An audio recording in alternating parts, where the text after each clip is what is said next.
नमस्कार. नेहमी आपण संताविषयी सांगत असतो आणि संताचं महत्त्व लोकांना पटावं यासाठी आपला प्रयत्न असतो. सांगायचं म्हणजे ज्ञानेश्वर माऊली सारखं ज्ञान, ज्ञानेश्वर माऊली सारखी ताकद, ज्ञानेश्वर माऊली सारखा योग, उपजताच ज्ञानी असणारे असे हे ज्ञानेश्वर माऊली. म्हणून माऊलीसारखं ज्ञान, एकनाथ महाराजांच्या सारखी शांती, तुकोबरायासारखं वैराग्य, नामदेवरायासारखं प्रेम, निळोबारायासारखी निष्ठा,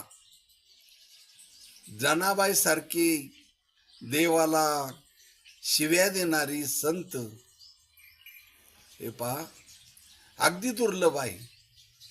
मी नेहमी सांगतो, पंढरपूर सारखे क्षेत्र, रामकृष्ण सारखा मंत्र आणि गीतेसारखं शास्त्र आणि मानव देहासारखा जन्म अन्यथा कुठेही नाही, कसलाही नाही, कोणाचाही नाही.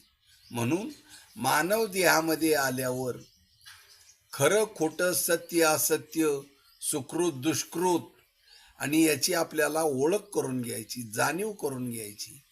अहो किती किती संत, शंकराचार्य, आद्य शंकराचार्य सारखे 30 आणि 32 वर्षामध्ये केवढं त्यांनी हस्तगत केलं. आणि यासाठी पुण्याई हवीच आहे. पुण्याशिवाय हे घडत नाही. नामस्मरण तोंडात यायला पुण्याईच पाहिजे. तिळ तिळ पुण्य साचा पडे तरी या बहुता जन्मी जोडे, नाम तुझे वाचेशी आतुडेन समागम घडे संतांचा. तुळशीची माळ घालण्यासाठी, संतांची संगत करण्यासाठी, रामकृष्ण सारखे मंत्र जपण्यासाठी आणि अव्याहतपणे निष्कलंक हे मानव देहाची यात्रा आपल्या पार करण्यासाठी, शेवटपर्यंत पोचवण्यासाठी आपल्याला संतांची अत्यावश्यक गरज आहे.